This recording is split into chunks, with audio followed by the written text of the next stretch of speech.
Ladies and gentlemen, welcome to the Madness Wrestling Report. I am your host, Joe Madness. And to the right, who is you, fella? I am your daily dose of vitamin C, freshly squeezed SG3. Now to the other side of me. Go ahead, man. Introduce yourself. I'm oldest man in the game. I'm old man RJ. How's it going, everybody? Yes, it is. Alrighty, guys. Welcome, everybody. We have lots of wrestling content to talk about today. First off, the slap that's been heard around the world. The slap that made The Rock turn back into Rocky Maivia with hair. I made him grow. I miss him good Jerry curl. The Jerry curl, man. Oh my God, dude! You guys seen that slap? No, Cody Rhodes that was so hard. It made him go back to the Scorpion King. Oh yeah, right. The what's it called? The Tooth Fairy game plan. No, actually, that slap was very fast. It was, yeah.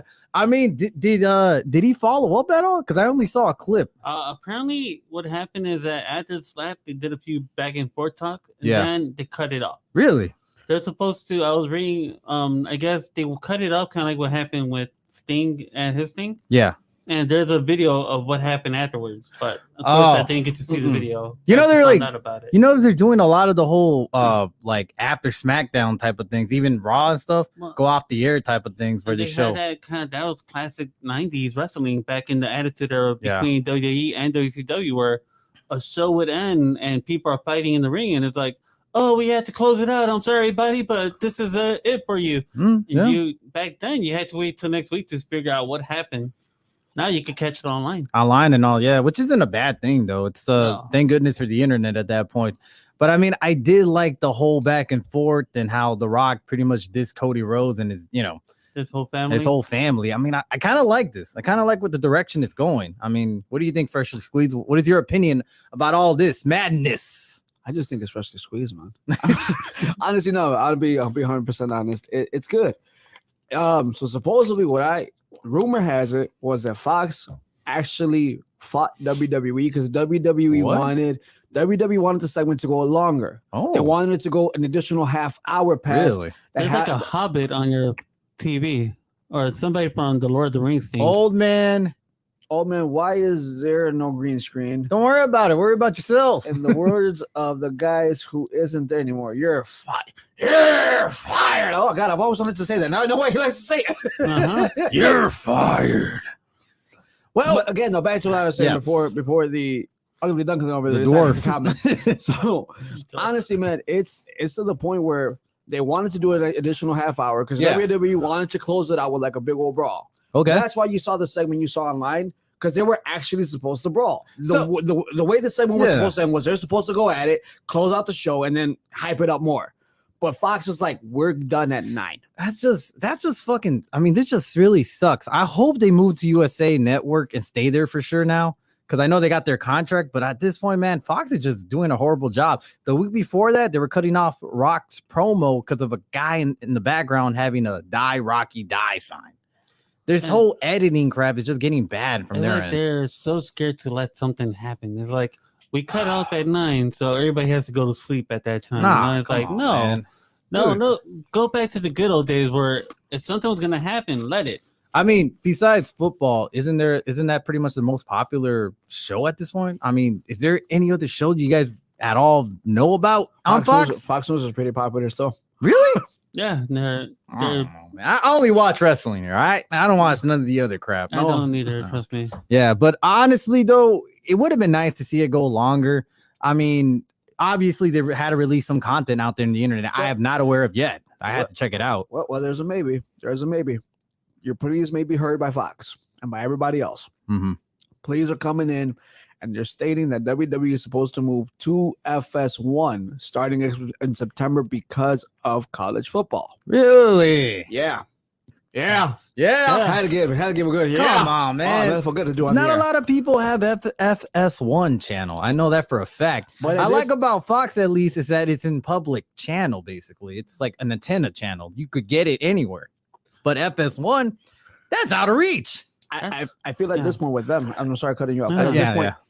I feel like they could start running that additional half hour, the 25. However, though, it is going to be September, so now you got to build up for like your Survivor Series and stuff like that. But at this point, like, you're getting like that additional attraction. And I get what you're saying there, but this is WrestleMania season, man. Who cares about September? What is really there to build in September? You were going to say something. First, now that you brought up WrestleMania, there's 2 points I want to make. One, WWE could have stay with CW. The CW used to let them go further into their show. If I'm correct though, I think they are with NXT. I think starting off when their contract expires with the USA Network, they're gonna go to the CW. Because I think NWA Power had a deal, and obviously that fell through thanks to their little snorting problems that they had of a promo, and eventually they signed NXT instead. So, but go ahead. You were saying, so that used to be a good thing about SmackDown. They used to cut it off after like a good match, and they would have a good fight, and you would catch it all. Right. It would even go like 10 minutes after. A little bit over, yeah. So CW or you can even go with Peacock. Like if Peacock has live or any app that has live, a lot of people are doing apps nowadays. So go with an app company that gives you that limit of being limitless on your timing. And that's probably a good thing that Raw's going to Netflix. Yeah. So at that point, they have a limited access of time, really. Now, the second point I want to bring up, because you mentioned WrestleMania, it's good that they didn't brawl yet. Oh, well. Reason why is because I used to like the days where actually they should have brawled, but they shouldn't. Right. Okay. What I'm going to say. All right.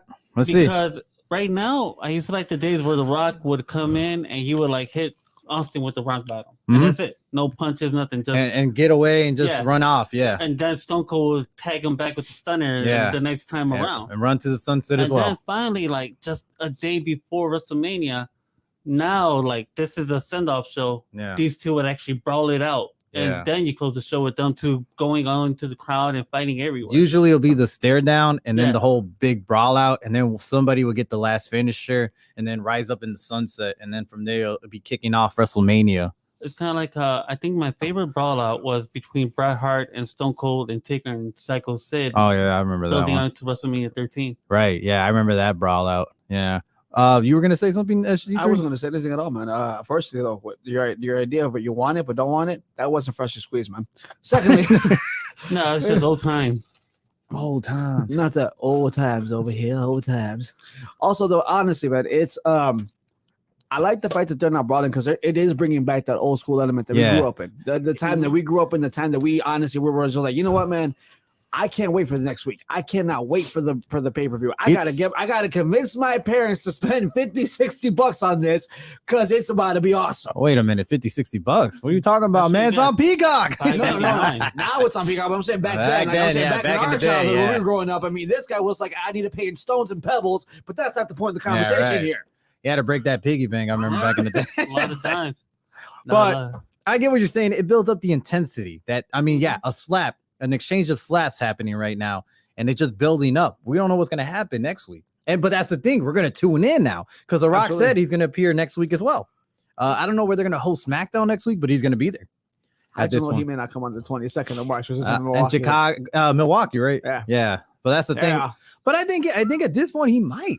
He better, man, because I'm like, dude, if you don't show up, because me and you, we got tickets, brother. So it's like, we're trying to go. We want to see him. And it's like, it's funny because I said to him, I'm like, by the way, here goes The Rock because it appears for the next 3 weeks. He's like, what the fuck? Yeah. He could always open up his calendar. Yeah. I mean, at this point, they're doing some good shit. I wouldn't see why they wouldn't just keep appearing, man. They're making good numbers, I'm sure. Very good numbers. Again, wrestling is cool. Yeah. And that's the thing. You're making good numbers. So Fox, why wouldn't you allow them to go a little bit over the time? It doesn't make any sense. You have The Rock, for God's sakes, the biggest name in Hollywood, the biggest actor in Hollywood. Why not give him a little bit extra time? What's going to kill you another 5 more minutes? It's because they had the same mentality as that guy on screen right there. Oh, yeah. Well, either way, man, I do like this whole buildup. It's actually starting to look really good as it keeps getting closer and closer to the cards. I mean, obviously, we already know the rules of all this. If Cody and Seth win, then the Bloodline will pretty much be banned from ringside. But if they lose, then Bloodline rules. Man, and I feel like we're gonna get Bloodline rules. I hope we do, rules, man. Yeah, dude. Because at that point, I kind of want to see another Sokoa spike at that point, where he has them, but this time Cody kicks out or Cody reverses it. You go kind of like Cody. Yeah, kind of like The Rock and Cena did, like their little repeat of the spot. I kind of want to see that with Cody and Sokoa. It'd be funny if he Three Stooges Mo would like turn, and then the other dude would punch him, Punch and then him, Mo, boom. Yeah. It would be like one of those. Well, at this point, I don't know if y'all heard, Cena is free. Austin's been training. Rock himself did say there's no one in the back that could stop me, so he's not talking about anyone in the locker room. Well, There may be outside interference. I was gonna say that. Supposedly, yeah. I mean, Cena did say he has his calendar open for WrestleMania, and it would be nice for a little bit of helping, like the people that got screwed from the bloodline in general, and Cena would be one of them. Possibly Orton, Cena, because from where I recall, Roman beat the living snot out of him. And then Sokoa. Yeah, but Sokoa beat the living snot out of him without That's why I help. said. but the Roman, thing is, Sokoa. Cody Rhodes is his boy. Oh, okay. Yeah. So he'll come And out remember, and help him. he's the one that passed the torch to Cody. Yeah. Yeah, you could have him. You could obviously have Jey Uso. Stone Cold. Well, I think Seth Rollins possibly wouldn't help him I have a because feeling like Seth is gonna betray him. I have a feeling that they're gonna play off an injury. Like, he's actually injured during the match. If he loses, and it looks like he's gonna lose, they're gonna play off an injury where he can't come out because due to his injury. Probably lose to Drew McIntyre. Drew McIntyre at that point. So at that point, we could see Cena, we could see Jay, we could see maybe Stone Cold Steve Austin when The Rock comes out. Never know. I mean, there is possibilities. I mean, I don't think Austin would shoot it down. I don't think so either. Yeah, I mean it's an appearance, As really. big as that is, imagine the pop that he'll get. I was just about to say that. Imagine he hits the rock bottom, he does the people's elbow. He's like, go ahead, pin him. And then as Roman's about to get the pin, glass breaks, and Rock turns around like, shit. But I think that at that point, if Stone Cold does come out, I think he should have no interaction with Roman and just go straight to The Rock. Because at that point, you kill the whole momentum between Cody and Roman. You want to make Cody look strong. If The Rock stunners Roman and then Cody pins him, that doesn't make him look strong at that You mean point. Stone Cold Stunners Roman? Yeah, Stone Cold stunners Roman. Sorry. Well, it's because The Rock can do it too. Yeah, The Rock can do it too, man. Yeah, I'm sorry. Let me stunner him just in case, man. As old man, let me take care of this too. I'll see Stone Cold doing it. But obviously, there's many possibilities, man. That's the crazy part. As we get closer, just things get change all around at that point.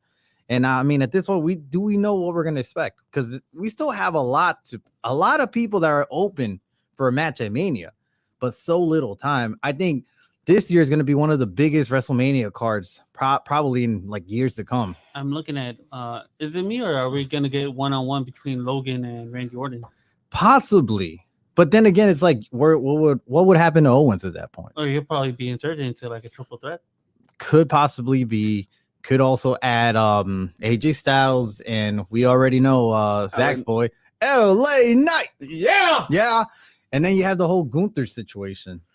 Honestly, dude, I'll tell you this one. With that one, I feel that to add to his point and to your point, this may be the biggest match card of WrestleMania history. However, I feel it's going to be the least match card. Big wise, star-studded. Everyone's going to be there. It's going to be. That's why they're saying it's going to be big. But if you look at it, they don't have a lot of matches for both nights. So it's like you're going to expect like a good 20, 25, 30-minute match. I mean, probably for the main event, according to Tony the Kid from last year, we're still going to do it this year, 15 minutes. That's what he said. Last year was going to take about 15 minutes. I see this way this year as well. 15 minutes, just for the whole match itself. Right. But honestly, dude, I feel like maybe you get like 4 matches night 1, 5 matches night 2, prolonged period of time. And that's it. No, I mean, I could see that. I mean, we still got a long way to go. We're still going to be talking about this, obviously, as weeks to come. We got one more show at the end of the month, but before it closes all out, baby, it's going to be a good one. It's going to be a good month. It really is. Great month. I'm excited. I mean, I haven't felt this excited for wrestling in a long time. Because again, wrestling is cool. Popular. Wrestling is cool. Once again, to me, it's always been cool. But honestly, through the media, popular worldwide. Yes, now. worldwide. You turn to social media, WWE is all over the place. AEW is all over the place. Wrestling is back. Mm-hmm. Plain and simple. Plain and simple, folks. Better than ever. I like that. Yeah, Mr. Bischoff. All righty, so on to the next segment. Guess who's back? Back again. Guess who's back? Guess who's back? Guess who's back? Guess who's back? The guy I'm speaking of is Brock Lesnar. Is reportedly back in the active roster section. That is just crazy, man. Like, yeah, go ahead. No, you go ahead, sir.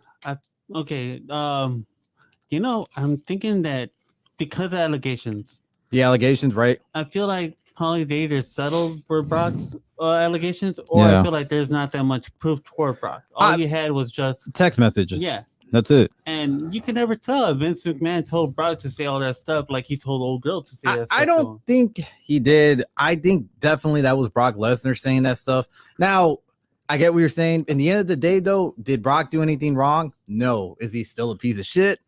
Yeah, he really is. Because he could have said something. He could have defended old girl. He didn't. I mean, he was into it. But I don't think he did anything. I don't think he took part of it. So that's the thing. He had no part of it. So at that point, what do you really have against him? I get it that it looks bad. But in the end of the day, can you really make a statement for him to be banned from WWE?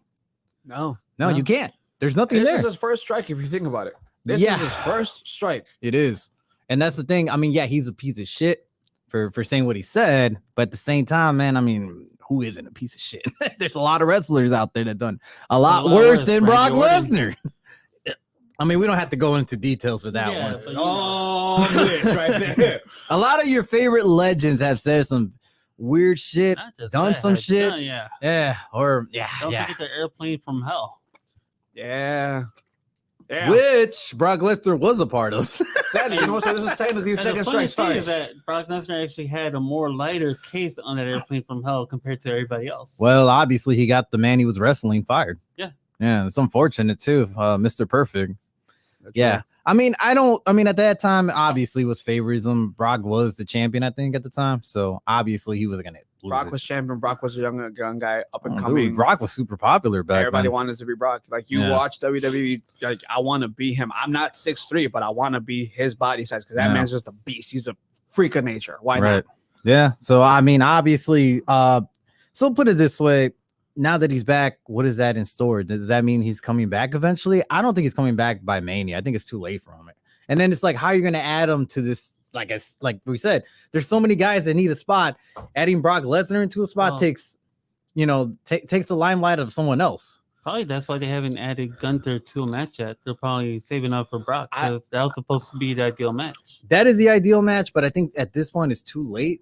I don't think they're gonna want to just insert them in there because it looks bad on them. It still looks bad on them if they do that. Because they're already building Chad Gable, they're building up Sami Zayn, they're building up everybody. There's Shinsuke Nakamura. They're building up. If you look at it, everyone right now that's trying to go for Gunther's title is an ex-Intercontinental champion. Yep, legit. So it's like at this point you're building this, and then out of the blue, just because finally he got the clear.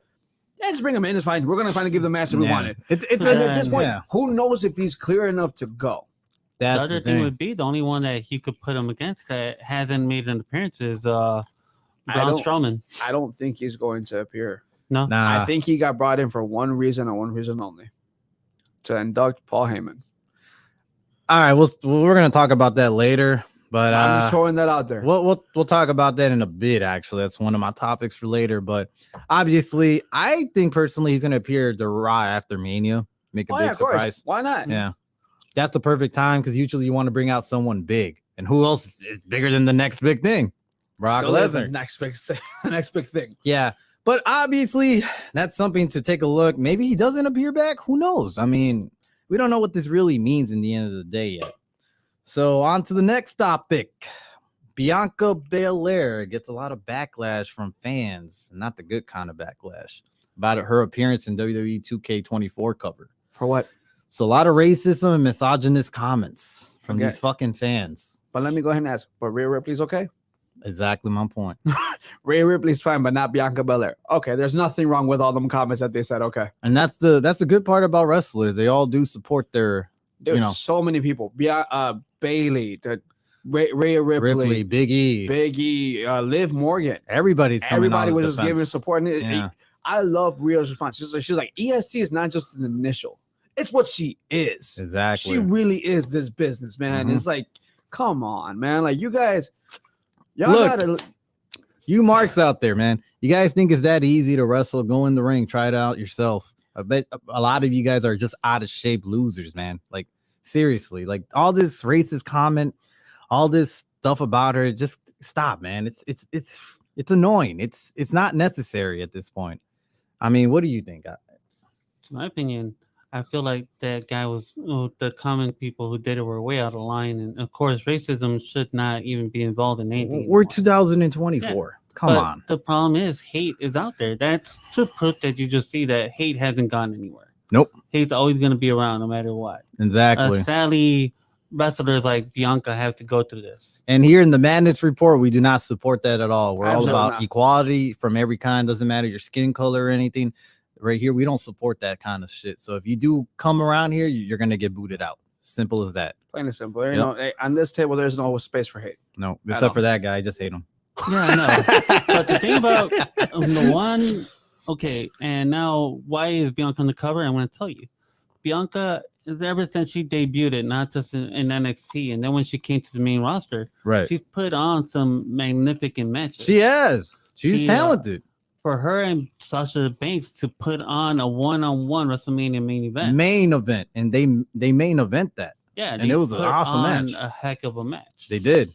Same thing with her against Becky Lynch, the next year. Yep. And then this year would be, if she wins this year, should be 4-0 because she beat Asuka last year. Right. So Bianca is becoming your version of the Undertaker for women's wrestling at WrestleMania. You can say that. She's undefeated right now. Okay. Yeah. She is your new attraction for women's wrestling. Women's wrestling, right. And that's something we haven't had in a long time. Right. So that's why I'm like, her and Rhea both deserve to be on the cover because both of them have proved, have developed more of the women's territory than they have before. Yeah, I mean, they're kind of like the poster. Yeah. They're poster, basically, child of WWE when it comes to women's wrestling. They really are. And it all started with the Royal Rumble event.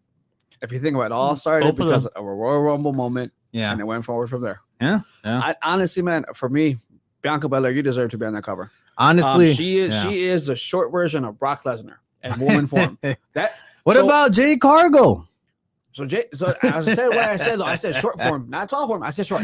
And the main reason why, because I don't know if you guys remember when they had like the COVID arena. Yeah, the empty arenas, the Thunderdome. Yep. There was a time trial between her and Bayley because Bayley was the champion and Bianca was trying to go after it. Right. And basically there was a segment where it was like you got to carry somebody across like basically one side of the ring. Bianca had to carry Otis. Bianca literally carried this heavy boy and was like, "Bam, let's ride." I'm like, yeah. That's a lot of weight, dude. For you to run that with him on your back, hey man, straight up. That's power to you, man. Obviously she trains with what's his name, Montez? Is it Montez? Montez Ford, yeah. The husband, yeah. So obviously they train together. And she's also bodybuilder. Bodybuilder, yeah. I mean, you can tell. There's a lot of definition there. A lot. Yeah. I wouldn't want to mess with her at all. No, yeah. Absolutely not. No. Definitely know she'll whoop my ass. She'll whoop my ass for sure. In my opinion, with Nia Jax, this would be the mania where you want to put Nia against Bianca. And just do that. Like, imagine Bianca picking Nia Jax up to do the kiss of death. Right. That'll be like that. Honestly, and even though we don't like a lot of wrestling fans don't like talking about him, but that'll be like Hulk Hogan versus Andre the Giant. Could be the woman version of the Slam. I don't think that would happen this Mania. I think that would be a good Mania though for the future to happen. Yeah. It would be nice to see basically. You know what? We didn't add this on the script, and I'm kind of going to go a little bit on the sidetrack. Good. This is Women's Month. This is Women's History Month. Right. To my ladies out there, happy Women's Month. Yesterday was International Women's Day. Shout out to you, Anthony. Women's Month. Happy Women's Month. I'm done with you. But no, seriously. Congratulations to you, ladies. Honestly, like I said, we love and respect everyone on the show. And to the ladies yesterday, happy International Women's Day yesterday. You guys are awesome. We appreciate you very, very much. We all came from a woman, and we appreciate y'all very much. Exactly. I just want to say one thing. Tell me one moment you guys have about women's wrestling that like stood out to you forever, and it's always going to be like, man, because of this, I can now say this is awesome. Trish Stratus and Lita main eventing Raw. Honestly, that was the highlight moment where women's wrestling was taken a lot more serious at that point. Absolutely. Yeah. The triple threat between Bianca, Charlotte, and Becky Lynch. Which was a good one, too. They finally said, we're getting rid of the divas. The divas are gone. We want women's wrestling to stay where it's at. Mm-hmm. And you saw one of the greatest triple threat matches in women's history. Yep, you did. If I was to say one, even though it's not really talked about a lot, even though it's not a great moment, but for me it was because this country doesn't really support women like that. And for these two women to go ahead and become the pioneers there. Yeah, I know. Lacey Evans and Natalya, that first match in Saudi Arabia, kudos to them. And that was a scary moment. Very scary because they could have received so much backlash. They could have received so much. And for them to just walk out and say, you know what? we have something that we want to show. Honestly, that was a great moment in history. And at first, I kind of questioned, like, why them? And you know what? It's like, you know what? And now that I look back on them, you know what, man? Y'all did the right thing. But that's the thing. They might have been the only ones that were willing to do it. Yeah. Because, I mean, at that point, you're entering into a territory that... Or you know they're not going to celebrate you. You know you may receive a lot of threats that are not friendly. You may receive a lot of things that are like, why are they there? They may get booed from the moment they walk out. Honestly. Yeah. Yeah, so it's like, you know what? And they had to cover up. I remember because they wore like the extra large shirts, the fact that covered everything that, you know, they respected their culture out there, even though, you know, it's not really a great culture, but they were willing to respect the culture. Did, honestly, man. And that was like the one thing that, like I said, that moment to me will always stand out because it's like you went against hate. Yeah. And you went against everything that they stood against, and you said, we're just going to put on a performance for you that you're never going to forget. Exactly. And they did an awesome job. And it's gone to the point where even, I think it was last year, where Lita and Becky Lynch had their match, or 2 years ago. Lita and Becky, they had their match. And I remember, you know, Becky leaves, and Lita gets the standing ovation right there from them. Right. They cheer her on. So look how far that's gone. It's gone far, and it really did. And even back to the knockout divisions back then in TNA, that was really popular. Oh yeah, a lot of great wrestlers came from there. Women's wrestlers, the beautiful people. Yeah, AEW as well, starting up their division. It's not that bad as well. There's a lot of good wrestlers out there. Well, you got MD. Well, she's been MIA. I don't know what's going on with Britt Baker, but I mean, she's been gone almost like a year and a half. Her injury, probably. I don't know. No, she just doesn't appear. That's the thing. It's a mystery. Like, there's really no given. She appears. She just appears in comments, though. That's in comments, yeah, yeah. But I don't know. There's no given status on her. Like she's letting her contract go or something. Who knows? But she was very over, and then all of a sudden she disappears. It doesn't. Her and Jamie Hayter. I mean, I know she was injured. Eventually, I would think she's gonna return and go for the title, but they've just been MIA though. I just don't get it. What about if they come back on Wednesday? That would be some shit. Why not come on Wednesday? Ruin Big somebody's business. Why not ruin somebody's welcome home party? Oh yeah, someone out there. That's a good way to build a good rivalry right there. Yeah, because we already got like a rumor that supposedly Big Business really stands for Monet. Yeah, Monet. That might be our new nickname, Big Business. Big Business. Big Business. Yeah. Mercedes Monet. Yeah. That could be a good title. Yeah. I mean, a good nickname for her. So I don't know, but every day at Madness Report is always Women Appreciation Day. Really, it is. Honestly. Yeah. So on to the next topic. Guess who got booed at his own wedding? My boy! That's my boy! Dirty Dom! Hey, man, he's been a cod, man. You don't know what it's like, man. God, man. We're talking about Dom getting booed and everything. Oh, yeah. What about Rhea Ripley dancing to good old Mexican, you know, that... I like how you just... You don't know the song's name, do you? Man. It's called El Solidito. Yeah, that one. Yeah, it was nice. You guys seen who was his groomsmen? I know one of Damian Priest. Austin Theory as well. Austin Theory. Yep. Austin, what? They're their friends. I didn't know about this one. Wow, okay. I did not know they were close. I mean, they're probably like around the same age. They're pretty young, both of them. So I kind of see their personalities getting along. It's always odd who you see best friends. I mean, it's because you picture them. You probably would picture Finn Balor, but you know, Finn Balor somewhere else in the world, really. So it's like you just never know who's the actual friend. I could see Damian Priest because they do have that great chemistry on TV. But I was shocked too at Austin Theory. But in the end, if you think about it, they're about the same age. So yeah, why not, man? They could have gone very best friends over the time and all. But apparently, he's been dating this girl since he was 12.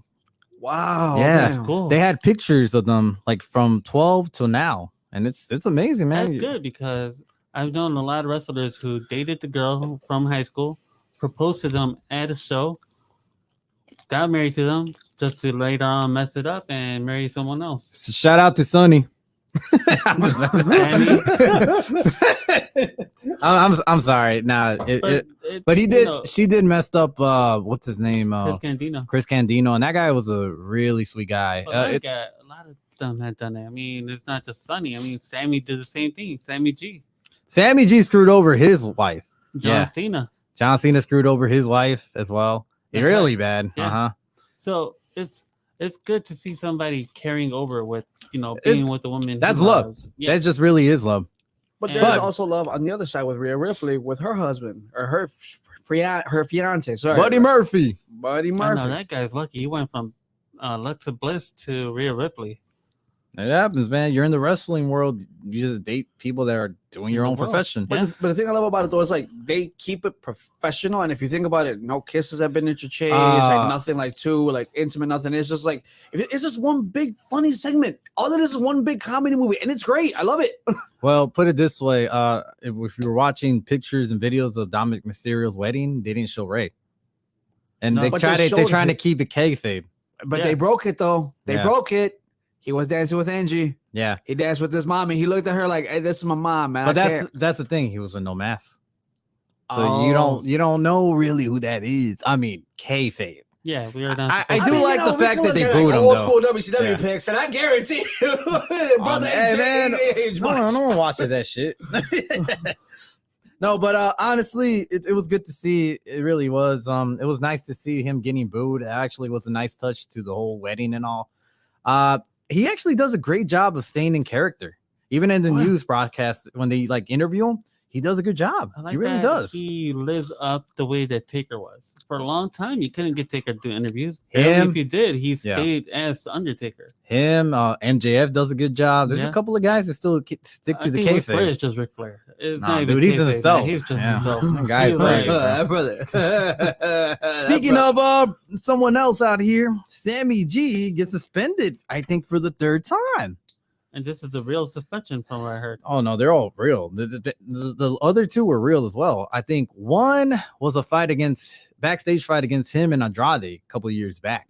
No. They actually got into a fight, and that was an actual suspension. And I think the second one, I forgot. This was a while back, but he made comments, I think, towards Mercedes Moné, but back in the day. And it came back to haunt them, obviously. And I think he did get in trouble for that.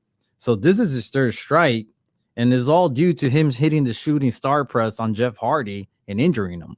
So instead of going for the pin and just finishing it there, which you would think it would be like the knowledgeable way, he went for his move, the GTH, and from there he just covered him. But at the same time, it's like you're kind of adding insult to injury.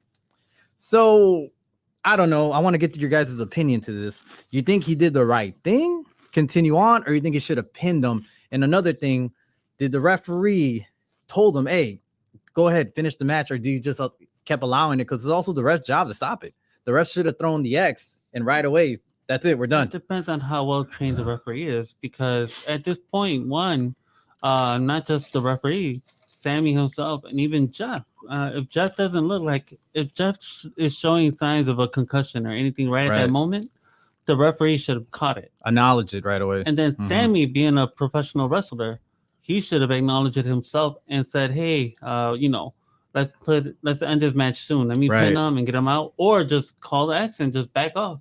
That's what I think he should have done. The ref should have just called X right away and called it off, which would be the more professional way. I get Sammy G. I get his professional way. Like, oh no, let's just finish the match like we're supposed to. But at that point too, man, you don't know what you're doing. If he suffered a concussion, you could just add more damage. Oh man, he's offering you chips. Oh, sorry. I'm in old man mode. Old man mode. But freshly squeezed, what do you think about all this, man? You've been a little quiet out there. Cause I'm trying to keep my cool. Because as a professional, you know when a person's hurt. You know when a person's not right. You see the glaze look in their eyes. Dude, you saw the video? I have not seen the video. It was nasty. Because if I watch the video, I'll get more mad than what I am already. He shot it, and then he jumped, and he hit his nose with the knee. Yeah. Yeah. I don't know how, but the impact, he landed on him so hard that he impacted it. And here's the thing. Believe it or not, the shooting star press is a banned move in WWE. There's a reason why, because a lot of wrestlers have bounced that and injured. Brock Lesnar, Billy Kidman. Oh, yeah. You all the time. No, I'm thinking of someone else at that point. I was going to say Hugo Guerrero, but he did a 450 flash, which is also banned. Evan Bourne used to do the shooting star press. Yeah, which I'm surprised they allowed him during that time. I think because he knew how to do it the correct way. Well, if you think about it, he never went far. No. Yeah, you're right. And the only time he went far was when Randy caught him with the RKO. Other than that, though, it's been like right there, like you're right, like it's body's right there where your body's gonna hit body. You're not putting me in any sort of shape, way, form. And if you think about it, he got a lot of air. Don't get me wrong. I'm not sitting here he didn't, but he didn't get to the point where like a dangerous amount of air to the point where your knee could hit the chest, your knee could hit the stomach, or like your guts or anything. It was body. It was safe. It was nicely done. But it was just a lot of people just eventually started just overestimating the move. Brock Lesnar back at WrestleMania 19. A couple of ladies later on tried to do it as well, and they just didn't land it right. So I was like, you know what? We're trying to save you guys. Well, the thing was, if you watch the video, he did land it right. It just was a kind of a freak accident. It just happened out of nowhere. He just bounced up and hit him right in the nose really hard. So it was just kind of odd to see that, and it happened. But I mean, the whole finish as well. I mean, him getting suspended, we don't know for how long. And what are the circumstances? He's already been suspended a couple of times, and if Tony Khan's gonna take this serious at all, I don't know. The guy acts like he's buddy with all his wrestlers. I was gonna say, if he would have taken it serious, not only should Sammy Guevara been suspended, but also the referee himself. He should get fined. Yeah, because the referee should have called acts. Like out of everyone that's in there, is the ref's job to be able to look at both performers or call an audible. Yeah, like, hey, just pin him already. If he said that, we don't know yet. But if he did say that, then okay, good on the ref. And Sammy should have just stopped it from there. And I don't know why he kept going at that point. Because Sammy probably didn't pay attention to Jeff. Yeah, and I get it to a certain extent that Sammy was like, all right, we got to finish the match. You know, we got to keep going. And he did make his finish move afterwards. But at the same time, man, the man's injured. The man got hurt. Really bad. Like I said, dude, as a professional, you know when somebody's hurt. Right. You're as I said multiple times in wrestling, your life is in my hands. Right. Not just your career, your life is in my hands. Right. And you're trusting me with your life. Jeff Hardy went into that match trusting Sammy Guevara with his life. Right. If that would have gotten even worse, what would have happened to Jeff Hardy? And all it could have been was a bad move, just like Bill Goldberg, just like for how many people were not injured by Ryback, how many people were not injured by so many stars, and we're just like, dude, because of one bad move.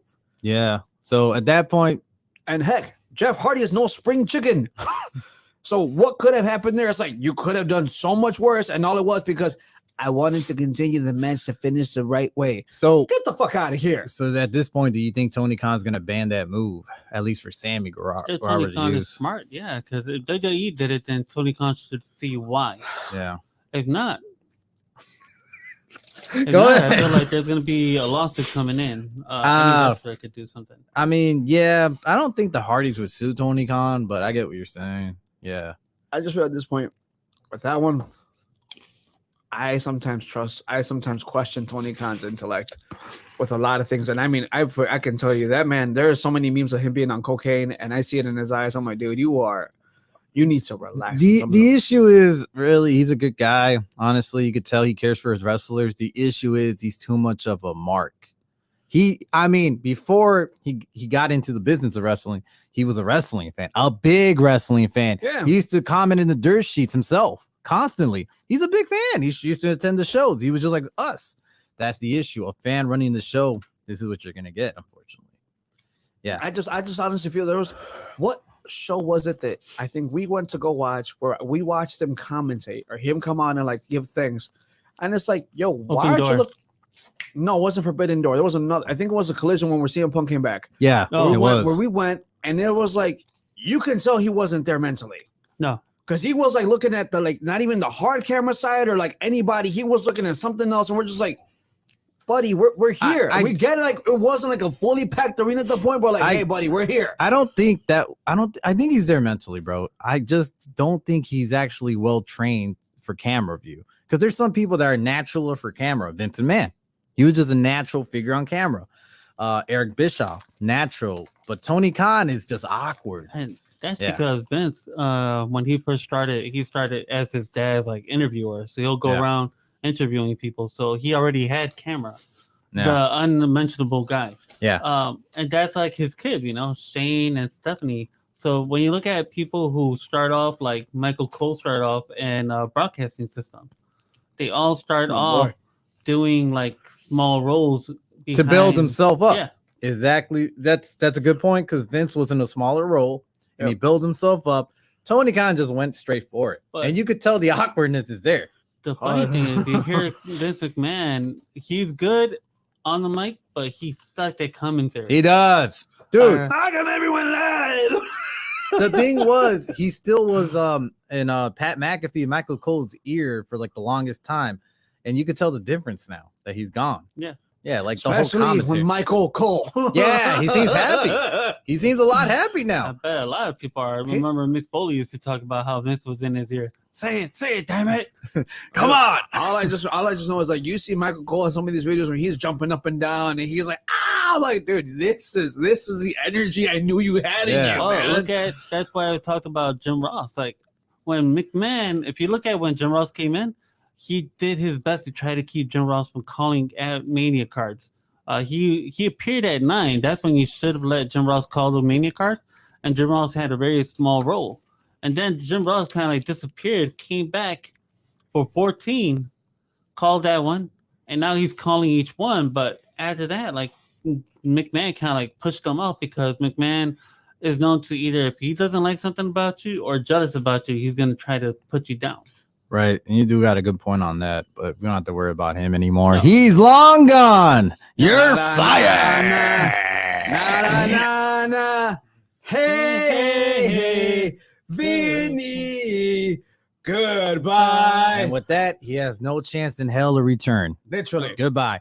And speaking about the Hardy Boys, contracts are expiring apparently between the Hardy Boys. So apparently somehow Jeff, due to injuries, I guess, and probably rehab, somehow his clause exposed him to have the same contract as Matt Hardy. So both of their contracts are expiring really soon. So the topic I want to bring is they have basically, throughout the last couple of weeks expressed their disinterest of how they've been getting used on AEW lately. So I know they've been like more main eventing Rampage, the 1 hour show. And obviously they want to be on Dynamite. They want to be on Collusion more often. But I mean, at this point, they're not being used that way. So they definitely have disinterest in that. Do you see them re-signing with AEW, or you see them going away and possibly joining something else at this point? After what happened with Sammy G and all that, yeah, I don't think Matt wants to resign. I don't think he's gonna do it. Not even Jeff. I feel like they're gonna want to go somewhere. Now it's time for them to, like, as they say, right off into the sunset. Go to the company that made you big, get your Hall of Fame ring, and get that Legends contract. I get what you're saying. I get what you're saying there. I really do, but I don't think they want to be done with wrestling. I could see Matt Hardy still wanting to go, even though he really can't go. Same thing with Jeff.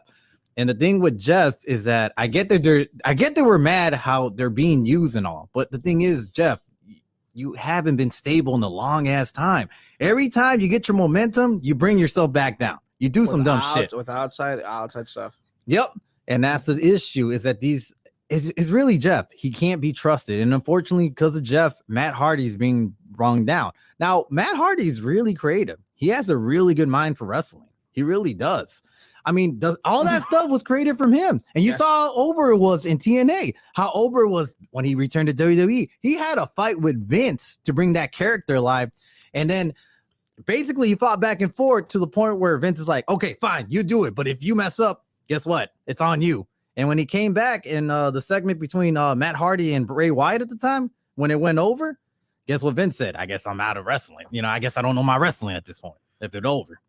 Do you remember when they came back at WrestleMania 33? Yeah, 33 when they came back? Yeah. Do you hear the crowd, what they were saying? Delete. They all were shouting out, delete, because it was over. They even came out. Yep. So it's like, why didn't you bring him in from the beginning?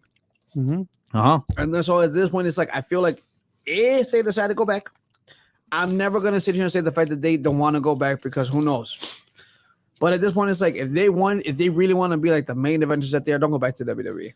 Go back to TNA. Go back to TNA. Right now, they'll give you that spot that you're looking for. Right now, they'll give you that momentum you're trying to look for. They're really not going to give you the contract that you want, but they're going to give you something. David Goose. So Jeff Hardy did have good matches with Moxley, Swerve, and Darby recently, so he can go. The Hardys do deserve a good ending to their careers for how much they've contributed to wrestling. And again, I completely agree with you. That is 100% true. That is 100% correct. However, though, it's just that if they're looking to be main eventers, they don't want to go back to WWE. Well, the thing is, too, I don't think they're looking to end their career anytime soon because they just don't seem like they're interested at that. They still seem like they want to go.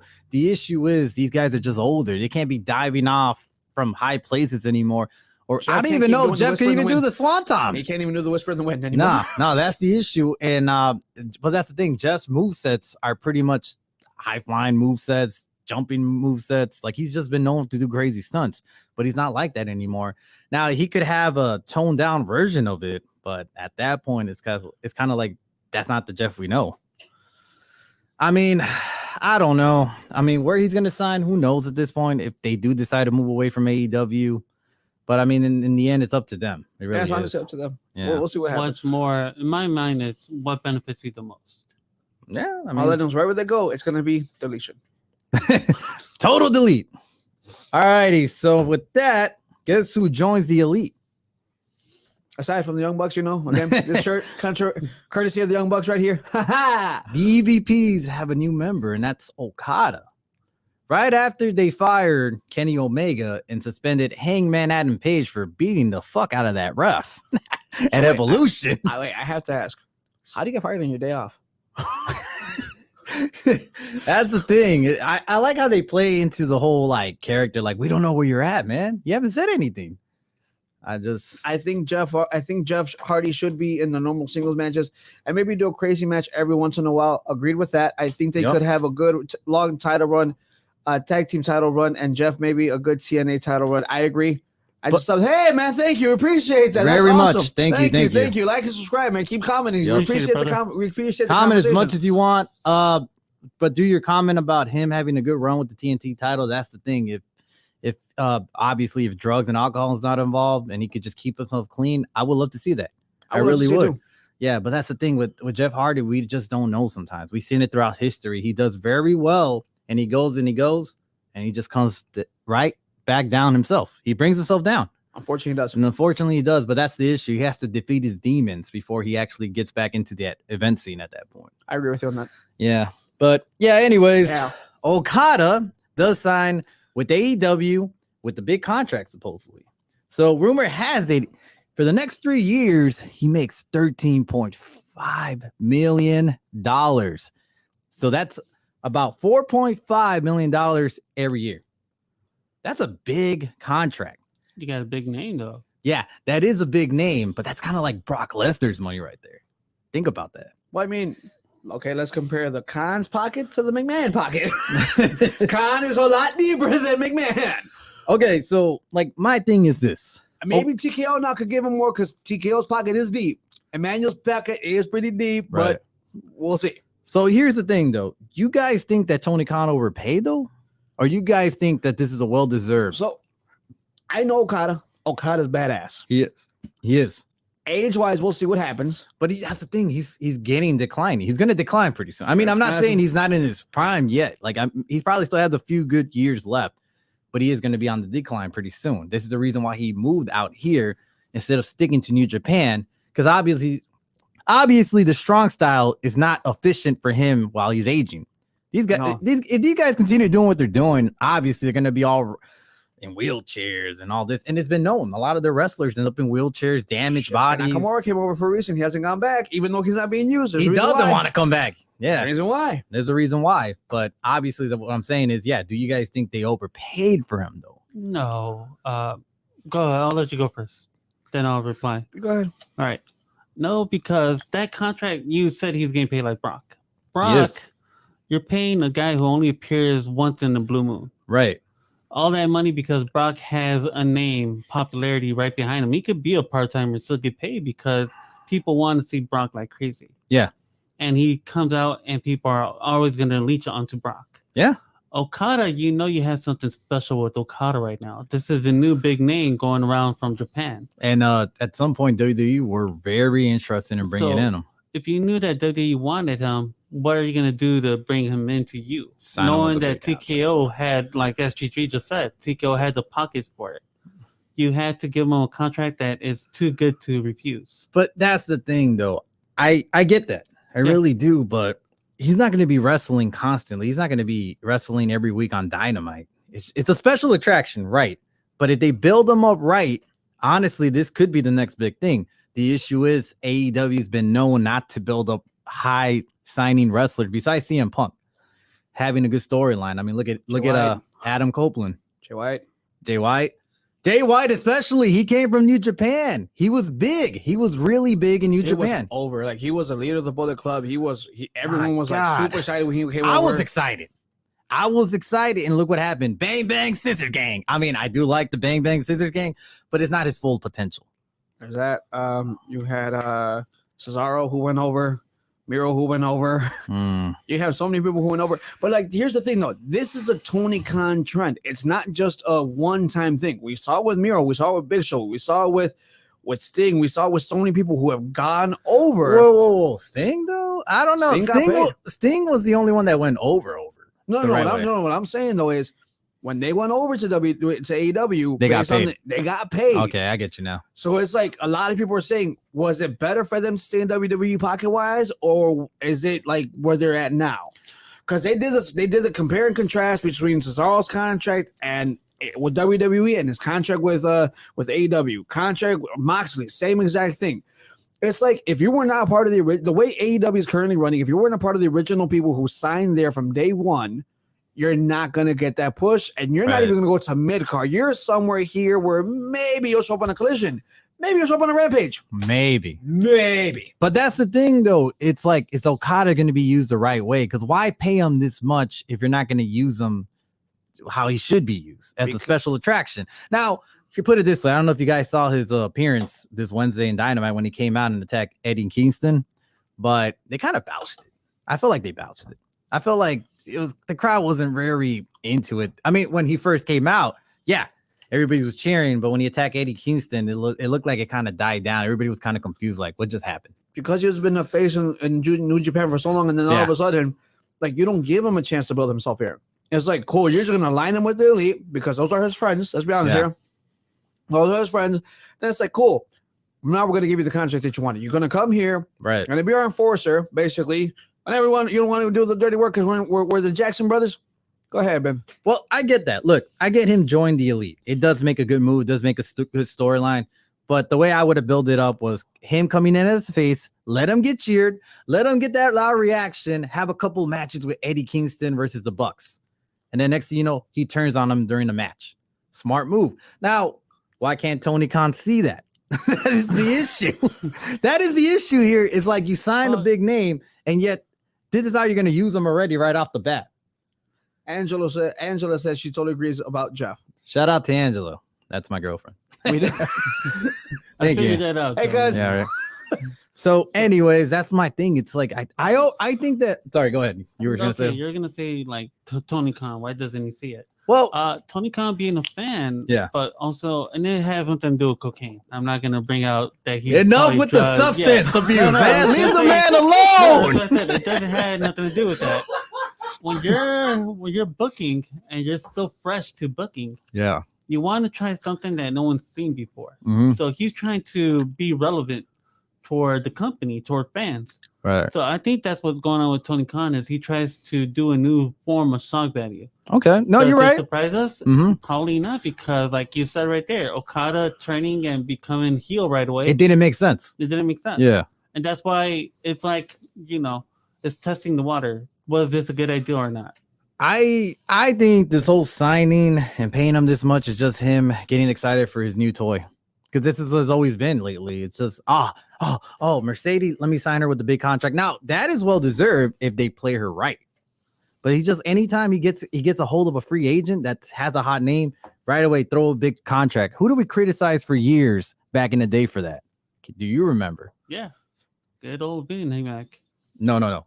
Eric Bischoff. Eric Bischoff. Remember when he was signing all these guys, all these legends back in the day in WCW? Everybody used to call him ATM Eric.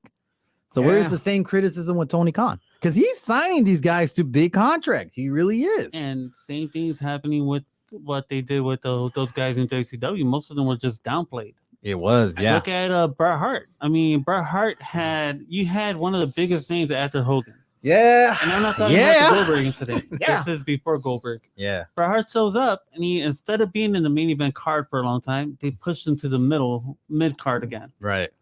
Bret Hart is now doing programs with guys like DDP, who was at mid card at that moment, and other guys like, I think he faced off Billy Kidman at some point. Right. So how are you gonna test to what Bret Hart did in WWE, right, where he brought the new generation up with Shawn Michaels? Exactly. And then when he goes to WCW, you just trash them out. Mm-hmm. It's like, I'm not going to pay you this much, but you're going to still be way under Hulk Hogan because Hogan wants you down there. Right. And that's the point, too. A good point there, what you're saying, because in the end of the day, I'm a big AEW fan. I really am. I enjoy wrestling in general. I'm a big fan of wrestling. So the thing is, though, the way it's looking like is that the shock value, it's overplayed at this point. It's the same thing that was happening in WCW. All right. How can I get people's attention? I'll just sign Macho Man. I'll just sign Hulk Hogan. I'll just shock the world and sign someone else. Bret Hart. Yeah, it's exciting, but then you show them and you don't know what to do with them. They're just there. I feel that again. I'll add it one more time, and I'm sorry to cut you off. I'll add what I just said before. Oh God, you cut off Okada. You put Okada into the Elite too quick. I would have had like 2 weeks where you just have him as a face because everyone want to see him as a face come in. Like I said, yeah. You give him that pop. You let him build like that momentum. You let him build like that character, like that face character. And now all of a sudden they have a little beef with the Elite, with my boys, the Young Bucks, and then you basically go forward from there where it's like, he's been right with them the whole time. You do it at a month in. Because then that at least gets people interested. But you're gonna bring them out at first, everyone's excited, and then you just did a wannabe swerve on us. Yeah, it was like a little mediocre swerve. I mean, like I said before, build a story. That's the thing that AEW doesn't have is good writers right now. They have good wrestlers. Don't get me wrong. They have some of the best wrestlers in the world. They just don't have a good writers. They don't have good stories. They just have a bunch of faction. This is the criticism. Faction City, USA. Okay, and there you go. Okada joined the Elites. Another faction. Way to go. I mean, it's exciting. Don't get me wrong, but build it. Make me want to see this. That is the issue. Factions. I'm tired of factions. It's nice to see, but we didn't need to see the Bang Bang Scissor Gang have. I don't know how many members there are already in there. They're just a lot. They're trying to be the new Bullet Club. Basically, well, what's his name supposed to come back pretty soon? Buddy that was injured from the Bullet Club Gold. What's his name? Fuck, I forgot. But anyways, at this point, that's my criticism with this whole signing. It was just too much in my opinion. But I get it. He is a hot wrestler. He does bring his name brings a lot of value in the US. It really does. So it's nice to see him come to the US and start wrestling. But I just hope they can start using him correctly. That is the issue. Yeah. So for him to start using him correctly. And on to the AEW news, to another topic. So you guys remember we watched AEW Revolution. Last Sunday, we watched Sting's retirement match. So you guys remember the whole Darby Allin falling from the ladder, boom, boom, boom, boom, boom, shattered, break, blood on his back, glass everywhere. You remember that vision? You see his back? Yeah, that's nasty. Oh man, that was nasty. And I think he only came out needing 15 stitches apparently. Okay, that wasn't that bad, right? It looked worse though, but somehow it was only 15 stitches he needed. So my opinion for this was, you think that move was over the top? I mean, it looked great, but was it necessary to use real glass apparently? Because it looked like real glass. We all thought it was sugar. We literally sat here, was like, here goes the sugar glass breaking. It's about to happen. And when we saw his back, we're like, oh. That ain't sugar. Y'all use the wrong kind of sugar up in this motherfucker. We're all like joking about like, all right, somebody switch the glass. Yeah, switch the glasses on them. They played a joke. Yeah. Joke's not funny, guys. From the moment that Sting's bat like messed up with the glass, it was like, all right, cool. And then we saw we're like, oh, okay, cool. Here comes the next sugar glass. Like we made fun of it. Dude, I thought he was gonna bounce off or something was gonna happen. We were gonna break it. And then when I saw his back, I was like, oh, this was real. Okay, cool. Yeah. So there's a lot of criticism of that online, obviously. So one is actually when the glass shattered, it hit a couple of fans right there next to him. So it actually, I guess it did damage to a couple of the fans. So of course, AEW said we're not responsible for that. There's a disclaimer in the beginning of the show that says we're not responsible for any damages you guys, suffer in ringside. So obviously fans were mad.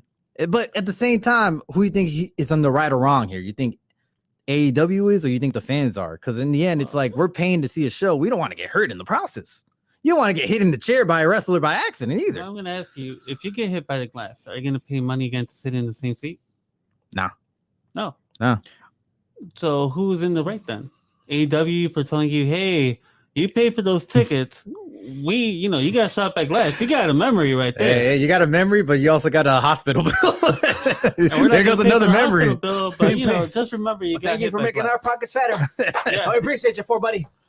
So what does that do to AEW? It makes them look bad in my eyes. And this is right now today it does sound like we're criticizing AEW. I do support them a lot. He but actually has an AEW hat on. I've gone to a lot of their shows out here. I mean, I'm a big supporter, but it's just fair criticism. It's criticism we need them to hear. That way they could change this and survive out there. Yes. We don't want to see another TNA. No, we don't want to see another WCW. Definitely not WCW. Yeah. Last thing should have been something within backstage. If you're gonna do something that bad, something that could hurt people, probably do it where it doesn't harm more than just your wrestler itself. So they did it right close to the fans. They should have got it way more into the middle, I feel like. Or on the stage. Yeah. Again, I feel that there was supposed to be the sugar glass. That's what I feel because if you look at it, Sting got put through. Sting or Ric Flair, one of them got put through the glass. Sting got put through the glass. He came out fine. Yeah, but I don't. Ric Flair was on the glass. Yeah. He came out fine. The Young Bucks were on the glass. They came out fine. So it's like y'all messed up the placement of the glass. That's all it was. No, I think this was legit Darby Allin's thing because he does stuff like this. This ain't the first time that AEW wrestler did something with real glass. Man, dude, that guy does some crazy shit. Yeah. If he keeps doing this, he's going this route. That's another criticism. Was it necessary for him to do that spot? Well, yeah, because he wanted to go big for Sting's last match. I get that, but you're doing damage to yourself, man. And he's still very young. He really is. He has a lot of potential. He's growing. I mean, the thing that Darby Allin's not going to think about is, okay, yes, Mick Foley went through a lot of things too. Mick Foley went through barbed wire. He went through tables, flaming tables, all these things that Foley did. But now at this time, Foley's like, there's times where I can't even get up. Not only that, but he retired early. Yeah, he retired early. He couldn't go. And look at British Bulldog. Look at a lot of wrestlers, and I'm going to say right here, look at a lot of wrestlers who got hit by chairs in their head. Most of them died because of painkiller overdose. It did. CTE. So, I mean, yes, if you want to do something crazy like that, at least once in a lifetime do it. Don't do it so many times because you're going to end up like all these wrestlers have ended up. Yes. A lot of ECW wrestlers. And this guy is one of the pillars of AEW. He's one of the faces, and he's growing. He really is. You could tell in his promos, he's starting to get better. He's starting to get charisma. He has a natural good charisma about him. He really does. But that's the thing. You're not going to last very long if you keep doing these spots. And like you said, if you want to show out, do it at a pay-per-view. Yeah. But don't do it at every pay-per-view. No. Yeah. Do it at your big ones. Yeah. That's your big one, main ones. And big ones. Just a little bit far away from the crowd. And it's not a joke to keep everybody safe. If you want to do it, you want to hurt yourself, go ahead. But think of other people before you do something else. Right. Everybody like SG3 mentioned a while ago about the Sammy G and Jeff Hardy. His life is in my hands. My life is in his. That's what the fans should be telling the wrestlers too, is our lives are in your hands too. And you got EVPs in that match that thought this was a good idea too. Hey, why not? Hey, knock yourself out, literally. Yeah, go ahead, go for it. But I mean, to their credit though, they did check on them when we didn't see it on camera, but on obviously they didn't want you to see it, but obviously there was medics out there treating them during that time. So they did check on them. So credit to them at that point. They did the right thing there. Because obviously if you did a move like that and just let him be, you don't know what's he suffering in his back. I mean, there were real cuts. Deep cuts too. Yeah. So at that point, shout out to them for doing the right thing there. So, I mean, this is a couple of things that AEW need to fix before they turn out to be the next basically downfall of a wrestling industry. One thing I do want to mention, Sting got a pretty amazing send-off. He did. Send off the opening, him sitting at the theater watching like clips of himself, and then like the fact that he's just like it's showtime and this is the final showtime. Yeah. The fact that his kids come out wearing the original costumes that his dad wore their dad wore. Yeah. At as Sting back in the day, the Wolfpack Sting and regular Sting. And shout out to Tony Khan getting the rights for Seek and Destroy. Yeah. And that's what I'm saying. That's a promoter right there that cares for your wrestlers. And that's one thing I'll give to Tony Khan is he gave him that proper send-off where not a lot of industries would have done that for him. All of it. The way you send them off. Oh, so by the way, Sting wanted the Bucks to go over. Yeah, he did. But they kept telling him, no, we're not gonna go over. We want you to go over. So they had to argue with them make him convince him, basically And saying, "Okay, It's I'll go funny over." because Sting's not the only one that argued for that in that match. Ric Flair argued too. Ric Flair said that during that match, he's like, "What if I turn on Sting one last time?" That's the thing that people were talking about. Would Flair turn during the match? Honestly, I thought he was. You I know? really thought he was when he got in there. I'm like, is he really going to turn That on spot Sting? was bad because I feel like the spot should have been Flair grabbing a chair Yeah. and making it look like he's about to hit Sting. People would have been like, "Oh man, he's about to turn on Sting," and then hitting one of the Bucks. But they did that the week of Dynamite where he looked like he was going to hit him, and then he poked the Young Bucks eye and gave a punch to the other one, but it looked so bad. The guy is just really out of shape at this point. Yeah. I don't want to see him in the ring anymore. No, I know. it's nice to see him cut a promo here and there, but him wrestle in any kind of form, dude, you're a dinosaur, man. Best. Like, keep him a manager, like he's always been for like the old timers, like Triple H. He was a manager for him, for Andrade. So just keep Flair as a manager right now. But he wants to be in there. He just wants to have a spot. It's that drive. I mean, when you're driven to do something for a long time, you just want to keep going. There's boxers that keep going into the ring. They just tell him, get back in the house, old man. All righty, so I'm gonna kick this off to you, old man. Go ahead, introduce this next Hall of Famers. Now. All right, ladies and gentlemen, we finally got Hall of Famers. We're talking about it for a long time. Oh yeah, me and Joe Madness and SG3 on Sunday's show. Where's the Hall of Fame? Hall of Famers. Where are they at? Well, it seems like they're going social media now. Oh. Like good old fashioned social media calls now. Kind of Really? like if it's just the news and not on the show. So they finally gave you your headliner from Philadelphia himself. Philly. Who is He's it? known as a Weasel. He's known as Dangerous Paulie Dangerously. Mm-hmm. He started off, in newspapers. He built himself up. Photoshop. Photoshopping, Photoshop. Taking photos. taking photos. Yeah. So imagine how far this guy has gone from taking photos to running a company to now being part of the biggest faction in the company right now. Mhm, And he's managed so many great names. He found many great wrestlers, by Yeah. the way. Yeah. So that man that we're talking about is Paul Heyman. Yep. Yeah. And the what? No, go ahead. Oh. Yeah. So Paul Heyman is now headlining the class of 2024 Hall of Fame of WWE. Well deserved. Well Yeah. deserved. Well And deserved. then with Paul Heyman, you have the U.S. Express, Well which deserved is- as well. IRS, Mike Rotunda, the dad of Bray Wyatt. Yep. And Barry Windham. I think I pronounced his name right. Let me Yeah, know you if did. I did. Barry Windham is actually Bray Wyatt's godfather, I believe. Yeah, I think he is as well. Yeah. So imagine that, dude. IRS finally gets his time to shine at the Hall of Fame. He does. Yeah. And so does Barry Windham. Like, pretty cool news right there. And then for women's wrestling, talking about Women's Month, this is one of the best women wrestlers that ever came to WWE. Yes. Her Agreed. name, and let me know if I pronounce it wrong, Boone Nakano. Yeah. And did you see how she looks today? She looks way good for her age. No, I haven't seen her. I'm gonna have to You really. have to check her image out. She looks like, okay, there was a picture of her next to Kairi Sane, and she looks like she could be Kairi Zane's like older sister. Not even like, even though she's like the age of probably like her mom would be. Yeah. You're looking at her, you're like, oh wow, she looks good for her age. So she aged like fine wine then. Okay, that's interesting. Obviously, we're gonna see her in the Hall of Fame. We're gonna watch that Hall of Fame, by the And we way. still We got will be here. Live still got- stream. Yep. we still Yeah. got weeks to go to see if we're gonna get more people in the Hall of Fame right now. So far we have 3. Yeah. How many more inductions do you guys think there's gonna be at this I point? just hope 2 more. I want to see 2 more. I think you were saying earlier, like during the car ride here, that we're having too much inductions every year. You're not gonna have many more left at that point if you're going to the rate you're going. Keep it simple and short. Because then you're gonna end up having to probably induct matches like, oh, this will be the first WrestleMania main event. We're inducting no. Hulk Hogan. Induct all the dumb celebrities that appeared, like always. I'm sure there's gonna be a celebrity induction again. Probably who can you induct? Bad Bunny? Nah. Bad Bunny? No, No, I it's too don't- early. Nah, it's too Cyndi early. Lauper, she deserves it. Yeah, she does actually actually. did a lot for wrestling back in her day. I mean, yeah, Muhammad Ali. yeah. Muhammad Ali could be one of them. First WrestleMania, Smoking Joe Frazier, second WrestleMania. Yeah. I mean, you have so many celebrities that really contributed to wrestling. But to keep it what he was saying, I think even less. Like just keep it at 3 if you can. Yeah. That way you could give enough time for these guys to do their speeches as long as they want. It Mhm. wouldn't be a bad idea to me. Like be at all. it's their No, time no, to no. shine. How many moments are they gonna get in their lifetime again like this? Not that many. So Never. how about just give them as much as time as they needed, especially for Paul Heyman?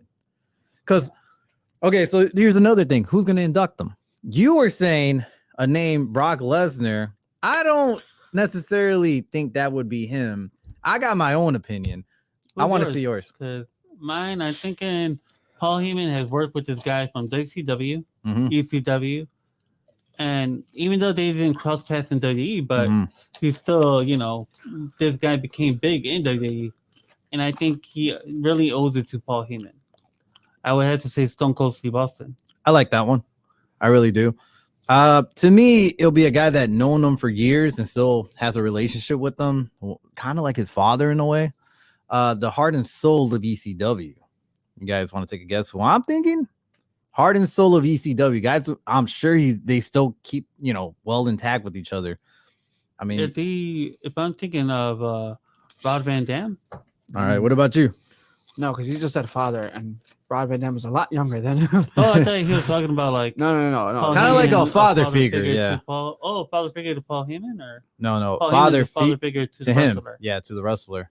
If I was to go, Heart and soul of ECW. No, probably just SG3 is one of SG3's favorite wrestlers of ECW, if you can think of it. homicidal, suicidal, genocide, but I don't think it'll be him. No. If I was to say our heart and soul of ECW, Sandman, Tommy Dreamer. You had Tommy Dreamer correct. I think Tommy Dreamer should be the one inducting him. He really knows him well. I think it's going to be somebody else. If it's not Brock, it's going to be somebody else. I think I want it to be Tommy Dreamer. I really do. The guy knows him well, and he really was the heart and soul of ECW, and you're in Philly. Yeah. Okay. Now, Stone Cold, I get it, but at the same time, Stone Cold was just there for a cup of coffee. He wasn't there for so long. No, but Paulie Dangerously, like Paul Heyman, there was a team in WCW called the Dangerous Alliance. Right. In that team, you had Stone Cold Steve Austin, Rick Rude, and Medusa. And I get that, but then again, though, you're in Philly. Yeah.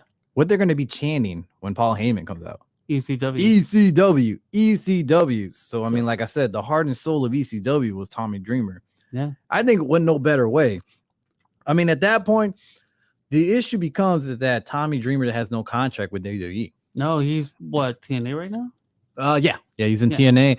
And the thing is, most likely they're gonna go for a route like yours, where they bring in Stone Cold just because Stone Cold. Sorry, I botched that. Stone Cold does work for WWE, does have a Legends contract, or they could possibly bring a guy who's out of action right now. That's what I'm saying. CM Punk. Yep, that's what I was going with it. But I would like to see, as a fan, them bringing out ECW's originals, but obviously that's not going to happen. No. I could see CM Punk doing it. I really can. Or how about this? How about we have a bunch of people inducting them? We could have one. We could have Austin. We got CM Punk. We got Tommy Dreamer. We got to have a bunch of guys. I mean, I get that the whole contract negotiation, but things are different now that Vince is gone. And TNA does have an open door with WWE. They do. Right now. There you go. That's the magic key. Yeah. I mean, they had Jordan Grace appear at the Rumble. Why not just have Tommy Dreamer appear? I'm sure he's going to want to do it. Have Bubba Ray Dudley, too.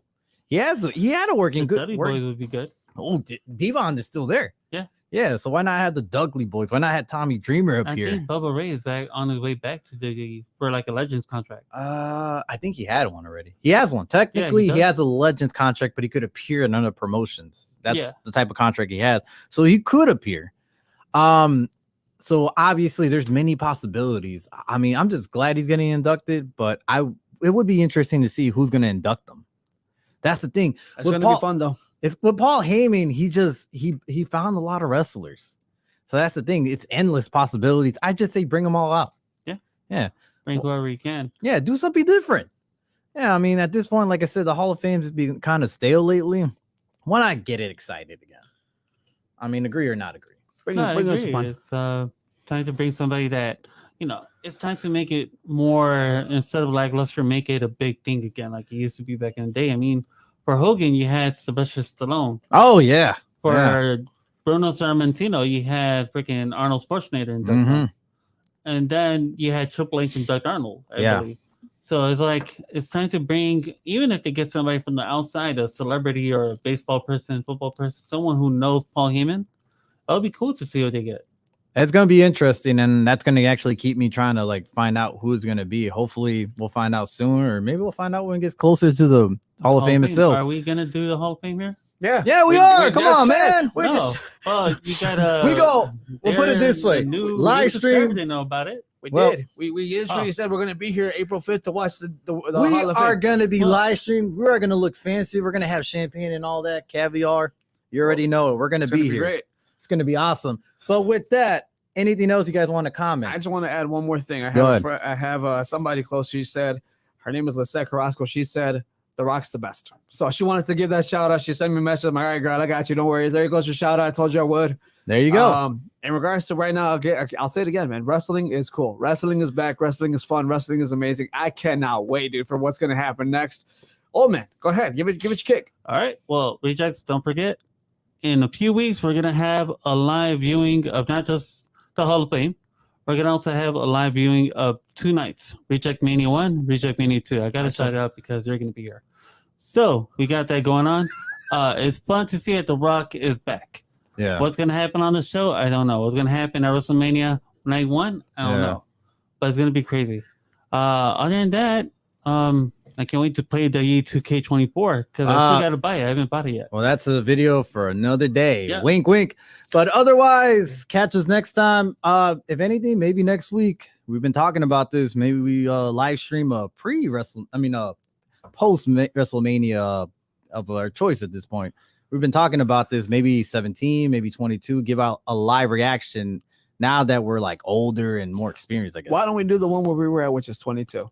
Fuck that. I was gonna say maybe this time you can actually watch it. 17, motherfucker. We can't even talk about it too. I vote 17, but if you guys vote 22, hey, you know what? Go ahead. Let's just watch. You know what? Let's do the bingo thing. We could bring a bingo thing and like pull the ball out of our thing and see which number we get. Keep your balls to yourself, old man.